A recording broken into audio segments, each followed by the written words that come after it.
dyan. Umalis ka dyan, padaan mo yung sakyan.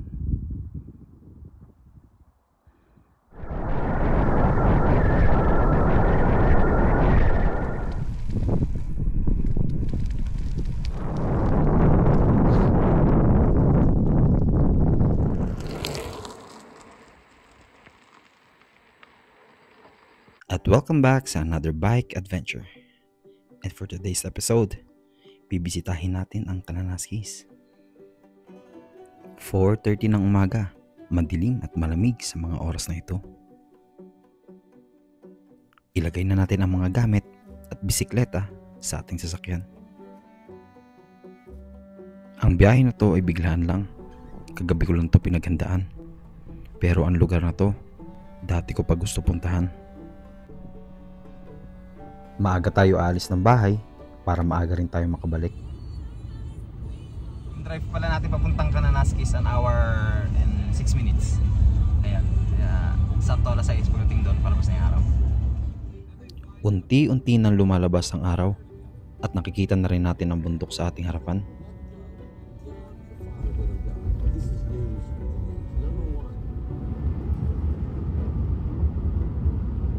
Malapit na tayo sa Kananaskis. At pagdating natin doon, maghahanap tayo ng parking spot at doon tayo magsisimula. May nakita na akong spot na pwede nating pag-parkingan. Wedge Pond yung pangalan nito. So day use area siya, pwede kayo dito mag-picnic. Pero gusto ko dito tayo mag-start kasi tumataas na yung araw. Nakikita nyo ba yung ano? Yung bundok na yan. Ayoko sanang ma-miss nyo yung kulay ng bundok. Kasi mamaya pag taas ng araw, sobrang liwanag na. Ito medyo may kulay na siya. Ayan, tingnan nyo. Kaya excited na ako. I-unload na natin yung bike.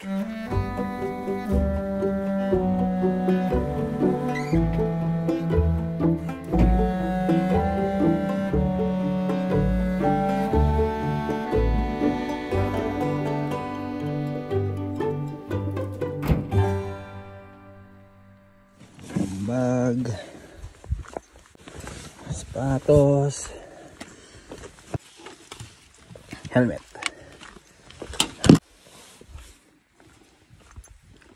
Lamig pa. Huwag nyo kalimutan yung burst spray nyo. Shoutout kay Jay Tol, thank you sa burst spray. Thank you sa pagpapahiram sa akin.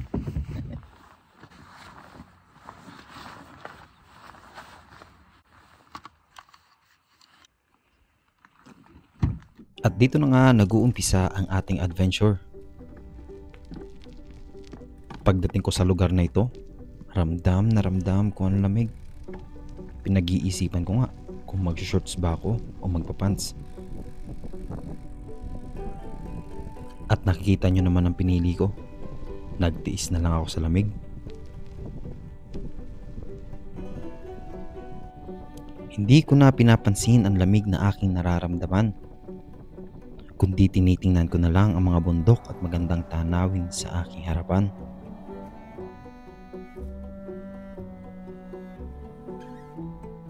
Dumadampi ang sinag ng araw sa kabundukan at ramdam mo ang hampas ng hangin sa iyong katawan.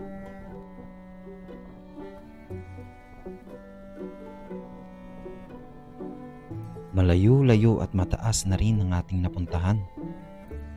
Ramdam ko na ang lamig sa aking mga paa.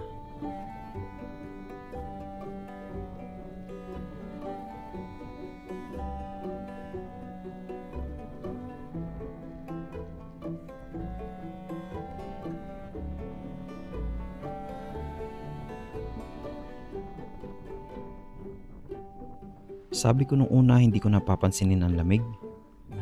Pero hindi ko na talaga kaya. Dito tayo sa tabi ng highway. Umupo muna ako kasi sobrang lamig na ng paa ko. Kailangan kong painitin yung paa ko. Ang taas na natin. Pero sobrang ganda ng view. Mali lang talaga yung suot ko. Alam ko naman tong Kananaskis, hindi ko lang kung bakit hindi ako nag pants. Pati nagdoble ng ano, ng medyas. Doon tayo galing. Mamaya doon din tayo babalik. Yan, dumadami na yung sasakyan dumadaan dito. Sobrang ganda. Ang pupuntahan pala natin ngayon ay Highway 40. Hindi ko lang alam kung gaano kalayo ito. Habang tayo'y palayo ng palayo, nawawalan na rin tayo ng signal.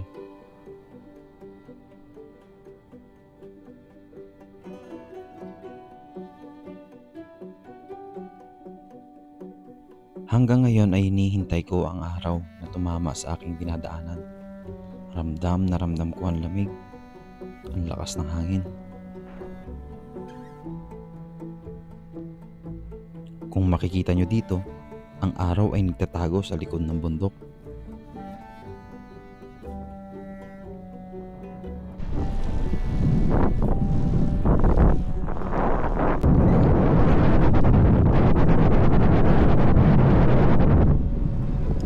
Meron tayong nakitang gasolinahan dito.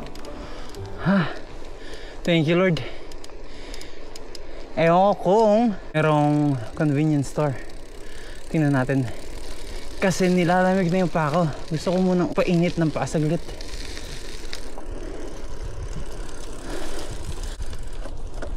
Mukhang sarado. Sarado. Nilalamig na yung pako. Oh, lamig. Hindi ko alam kung gano'n pa tayo kalayo. Sayang, sarado. Pwede sana tayo dito magkape. Meron na ditong gasolinahan. Dati walang gasolinahan dito. Sobrang bulol ko na. Sobrang lamig ng bibig ko. Try natin dumiretso pa ng konti. Pag hindi natin nakita yung Highway 40, balik na tayo. Sobrang lamig. Balikan na lang natin next time. Yeah. Tapusin na natin to.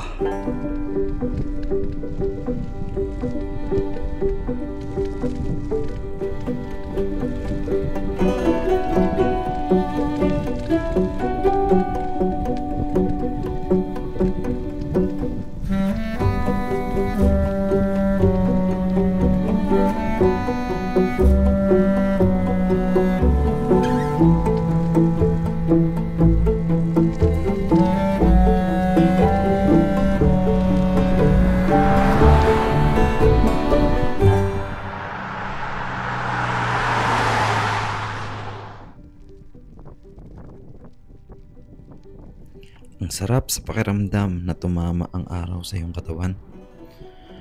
Ang laking tulong na rin ito para mainitan ng aking paa. Puro na lang pa.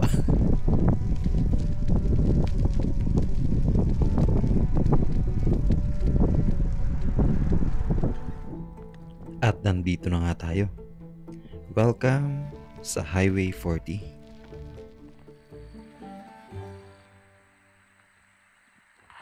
Ayun na nga, nandito tayo sa Highway 40. Ayan, kung makikita nyo, sarado tong daan na to hanggang doon sa dulo.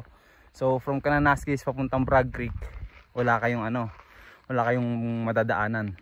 Ang nakasulat dito, tingnan nyo. Sorry, road closed December 1st. Road reopens June 15. Mamaya dadaan tayo dyan.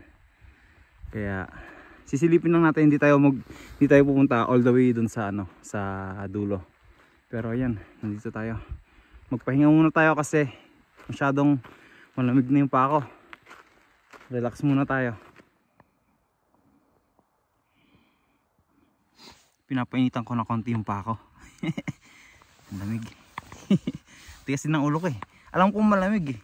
Pero hindi pa rin ako nagsuot ng warmer or nagdoble man lang ng medyas. Sobrang lamig.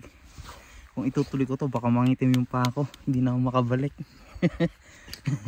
Pero okay lang. Andito na muna tayo.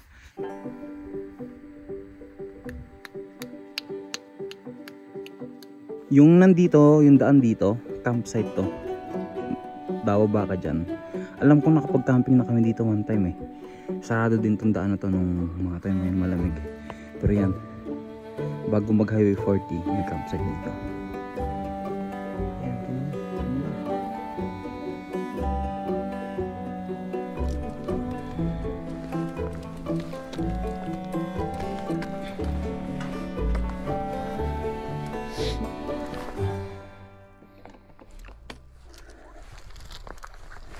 Sarado ang highway na to during winter season.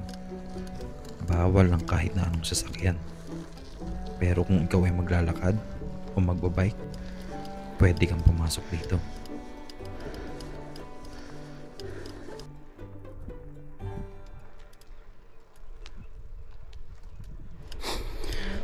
Yan lang yung nakikita nyo kung nagbabike kayo dito. Ganda.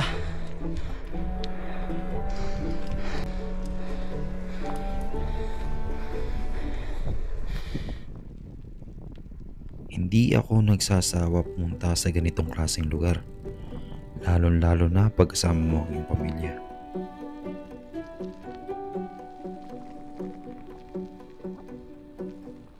Sa sobrang daming ahon ng aking dinaanan, bawing-bawi naman sa ganitong klase ng daan.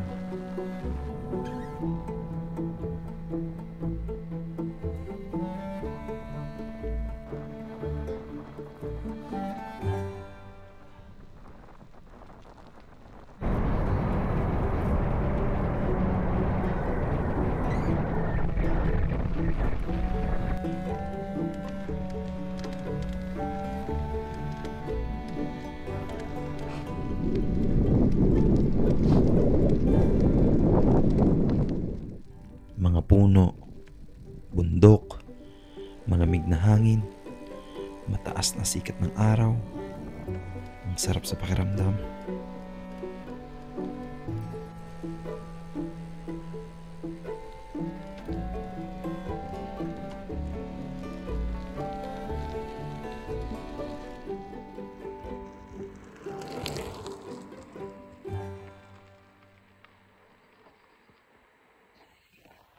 Ayan, medyo nakalayo-layo tayo ng konti at oras na bumalik. Alas 10 na ng umaga.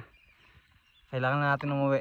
At meron tayo sigurong mga 18 to 20 kilometers pabalik doon sa parkingan natin. Ayan, minount ko na yung ano ko, 360 ko dito sa harapan ko para mas makita nyo yung view. Tingnan natin. Enjoy the ride.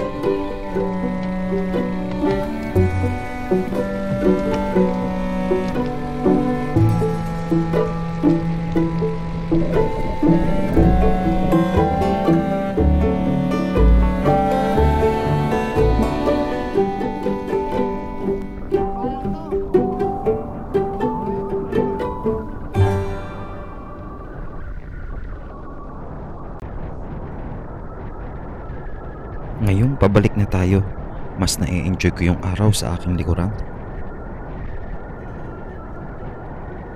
Halos pababa na lang ang ating dinadaanan. Kokonti na lang ang mga paahon.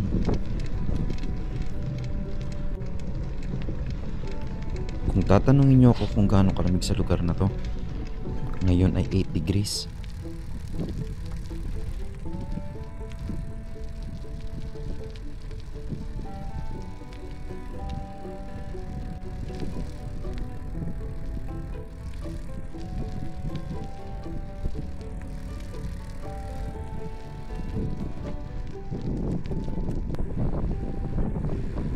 Tanong ko lang, meron na ba kayong pupuntahan ngayong summer?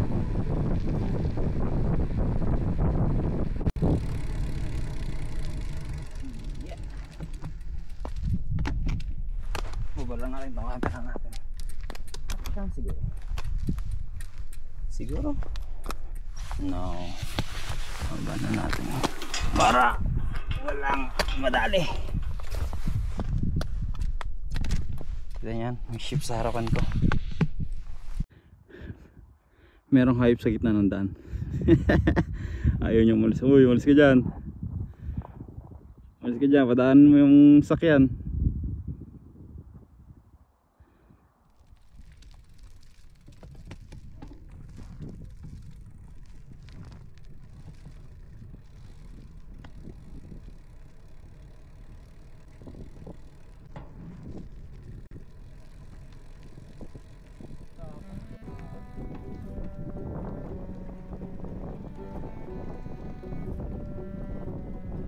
Maraming nagkalat na hayop dito kaninang umaga. Active sila lalo na sa gabi.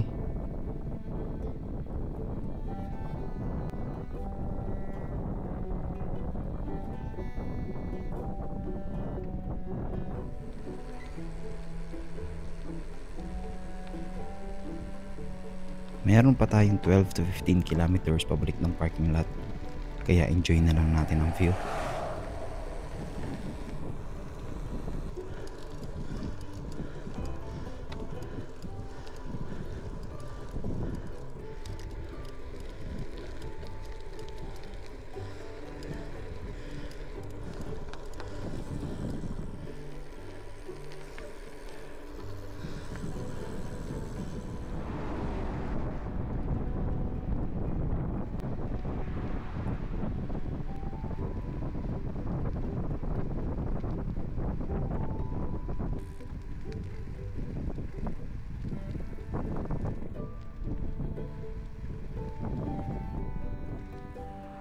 .30 na ng umaga. Dumadami na ang mga taong pumapasyal sa national parks na to.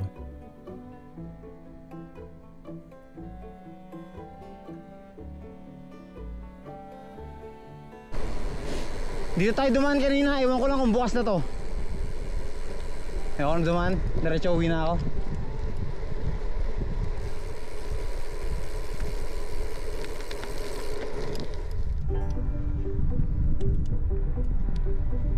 Sarap. Sobrang sulit ng Kananaskis. Babalik ako dito pag sobrang init na.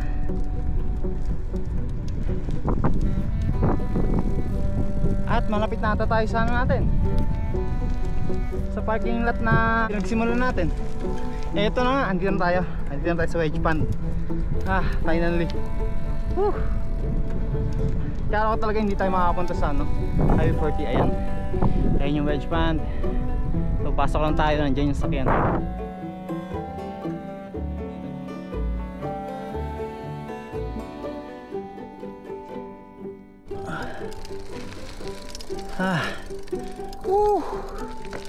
Finally, dito na tayo.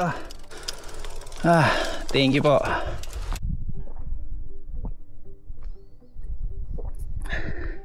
Natapos din yung ride natin. At gusto ko lang magpasalamat sa mga nanonood. Pwede kayong mag-like, share at mag-comment. At pwede rin nyo rin i-comment below kung ano yung gusto nyo yung lugar na puntahan natin, para maikot natin agad. At ayan, uwi na ako. Iloload ko na lang yung bike ko. At kailangan ko ubusin tong malamig kong kape. Salamat na marami at ingat kayo. See you sa next video.